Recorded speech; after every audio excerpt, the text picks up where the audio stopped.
Well, the cat's out of the bag. I did sell my small heating and air business that I had worked hard to build for the last 11 years, and it's bittersweet, to be honest with you.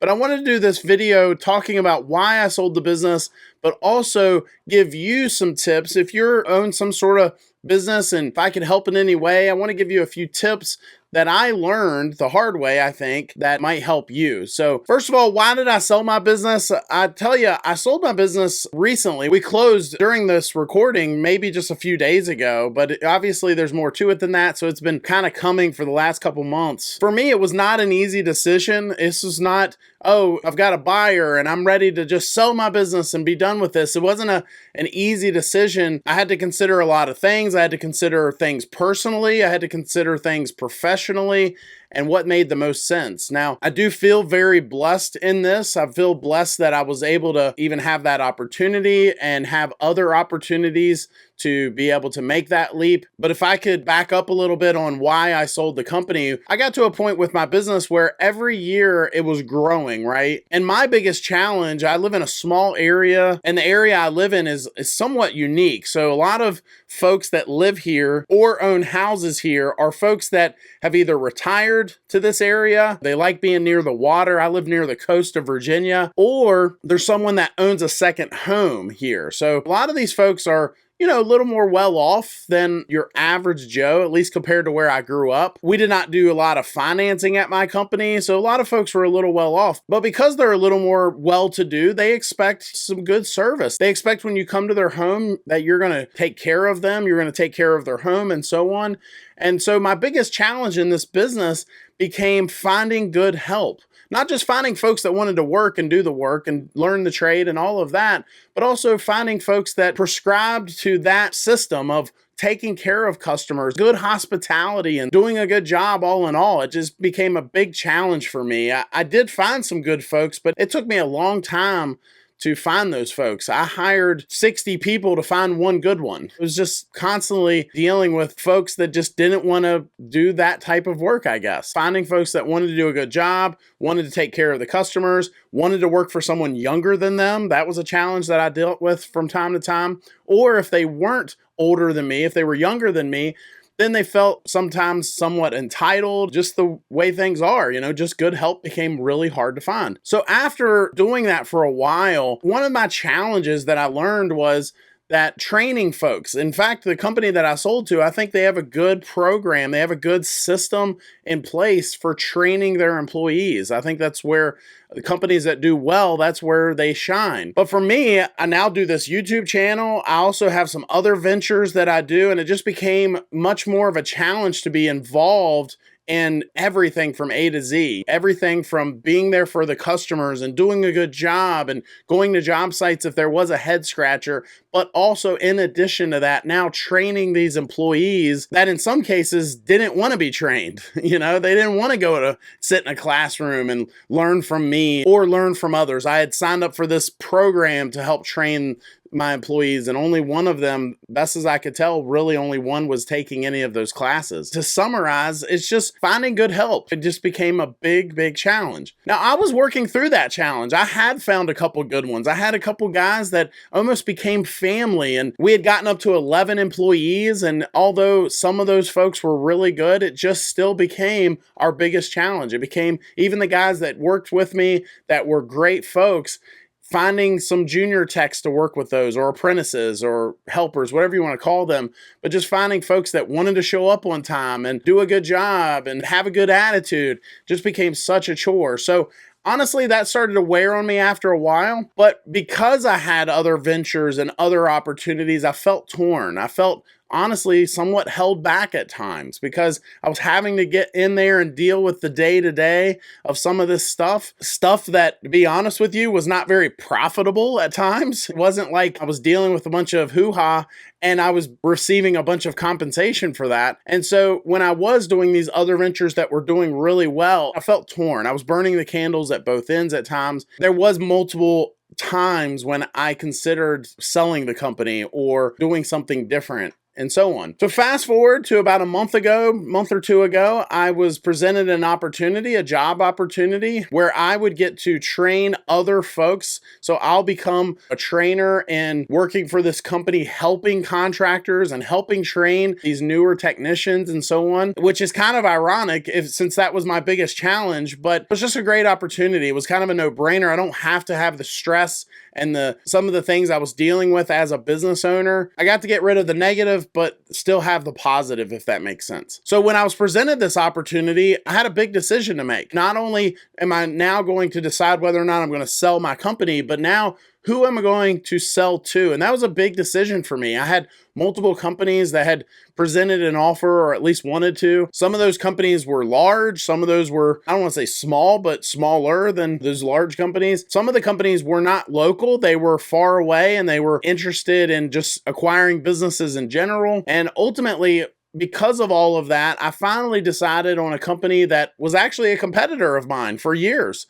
They were a company that I would sometimes go to job sites and I would be bidding against them. But ultimately, I chose them because of a few things. Number one, I wanted a company that was local that would take care of our customers. I didn't want any customers. I live in a small town. I didn't want to bump into any of them in the grocery store and they say, there's the guy that skipped out on me. He sold me a system and he skipped out. It was important for me to have someone that would take care of those customers, take care of their warranties, and just continue to provide good service to those folks. So that was the biggest thing I would say. It wasn't money. It was who was going to take care of our customers. And then honestly, those couple good guys that I did find, I wanted to choose a company that would take care of them if they chose that. And so when it came down to it, I think that I probably could have gotten more money elsewhere. In fact, I know I could have, but it wasn't about the money. It was about finding someone that would take care of our customers, take care of our employees, and just continue almost that tradition that we had created at our company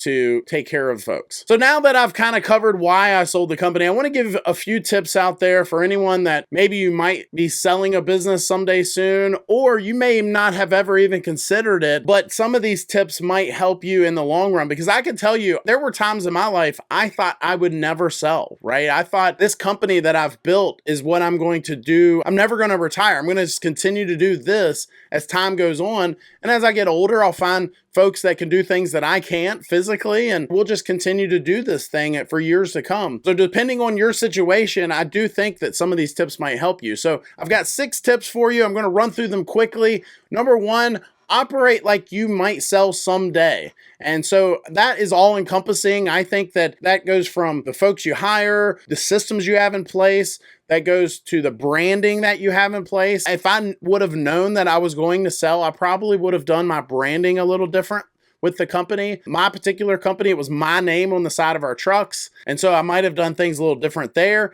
But ultimately, I would just say, just operate like you could sell someday. And whether you sell to a company that is going to continue to do things the way you have always done them, or they're going to come in and do things differently, however that works, I just think that you need to keep that in mind. You need to have systems in place in case they are the type of company. They're not going to acquire you like the company that I sold to did. They're going to continue to let you operate separately and independently because you've already got everything figured out. So keep those sorts of things in mind. Number 2, take care of your customers. I remember hearing how some companies do things years ago. They would almost kind of burn bridges at times. They would do work for customers and just make the money they could and get out of there. And that was never our style. We were always the company that folks would call if they wanted it done right. Maybe not the cheapest, but maybe not the fastest either, right? We were not going to cut corners just to slap heating and air systems in. We would always say they either want it right or they want someone else. I think just taking care of customers for long term is something that I feel like a lot of guys are like, yeah, we do everything right when the next guy doesn't. I would challenge you that if you own some sort of business, heating and air business or some other type, look in the mirror a little bit and think, well, maybe I don't do everything perfectly. How can I get better at certain things? Part of this is having something to sell. If you've got a customer list and folks that love your employees and things that you've done, I feel like some of our customers at my company, they felt like family. I remember one lady passing away and I bawled. I cried. My employees would tell you, I'm getting a little choked up, a little emotional right now thinking about it. But when she passed away, I bald in the middle of a staff meeting. Some folks just, they become more than just customers. Just have that. Have folks that you have something to sell, folks that are going to do business with you because of the way you do business. Number 3 would be keep things separate. With me personally, because I had other ventures, because I own multiple LLCs and I do a few other things, I'm not a big deal. I'm not some big conglomerate or whatever, but I'm just the kind of guy that I'm the idea guy. I'm always like, oh, wouldn't it be cool to sell shrimp tacos in a food truck? That's just the way I was built, I guess. And I would just challenge you, if you are the sort of person to do anything business-wise, whether it's multiple businesses or just you personally and your business, just keep everything separate. You need to have separate bank accounts, separate branding, separate everything. So that way, if you do ever do sell, the boundaries are very obvious that this is what I'm selling. And for me, honestly, that I learned that the hard way. A lot of my lines were blurred. We had to figure that out. I had to put certain things when I sold my company in writing saying, this is not part of the sale, including this YouTube channel and things like that. Number 4 would be find a good lawyer. I'll be honest with you, that was huge for me because the lawyer thought of things that I feel like I'm a pretty smart cookie compared to your average Joe, right? You know, I feel like most people think they're smart and that's how I'm no different. I think I'm pretty smart and I thought of things. And I think even some of the things I thought of, even the lawyer was, I don't want to say he was impressed, but he was like, oh yeah, we definitely need to put that in there too. But the lawyer thought of things, because this is not his first rodeo, he thought of things that needed to be in our contract and so on, I would never even would have thought of. Finding a good lawyer, I would challenge you to find somebody that has done it before, has a track record of doing that sort of thing. Number 5, I would just realize there's going to be some negotiating, and it's okay. For me, when it first started happening and there was some back and forth, I was scared. Like, I was like, I'm going to piss off the person that's interested in buying my business. I've never been the type to go look at a car and then try to talk them down, talk their price down. I've just never been fun negotiating over things like that. And so just realize there is going to be some negotiating.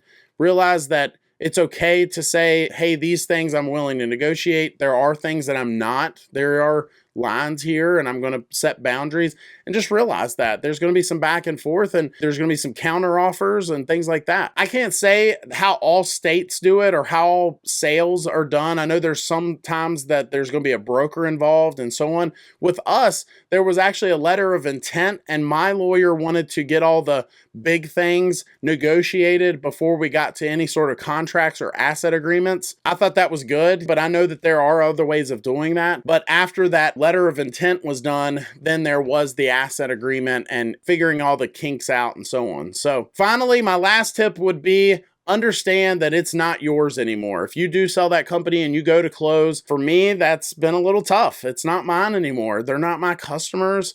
It's not my company. It's funny, the first day that the new company was in there working on my website and kind of getting in there and doing some things, I could see them. Like I have the way our program works, I can see when other people are in there and doing things. When they first came in and started doing things, I was like, whoa, feels like I've let the fox in the hen house, right? Just understand it's not yours anymore. Understand that that is part of this too. And when you're going through this process and negotiating and all of that, just keep that in mind too. There will come a point that it's not going to be yours and you need to get those things that you want negotiated and figured out ahead of time. Luckily, so far, everything has been great. I feel like I've met some of the employees from the new company.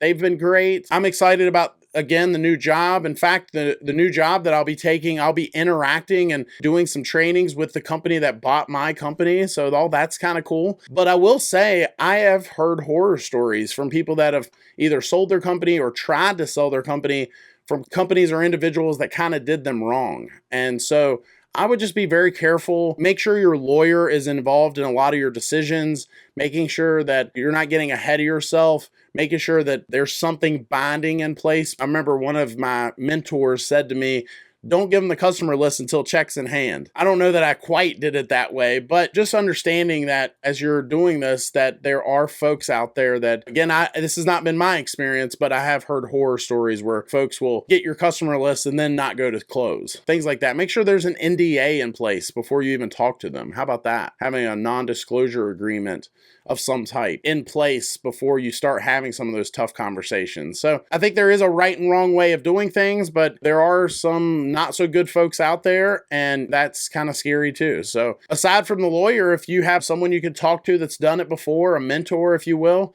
maybe that might be good to have. So anyway, that's my tips. Have I missed anything? Have you ever sold a business or thought of selling a business and maybe you have a tip that might help folks? Please comment down below. If you like this video, I think you'll like this one even more. It's where I go over 5 tips for folks in the heating and air industry to make more money. Thanks for watching. Hit that subscribe button. We'll see you next time.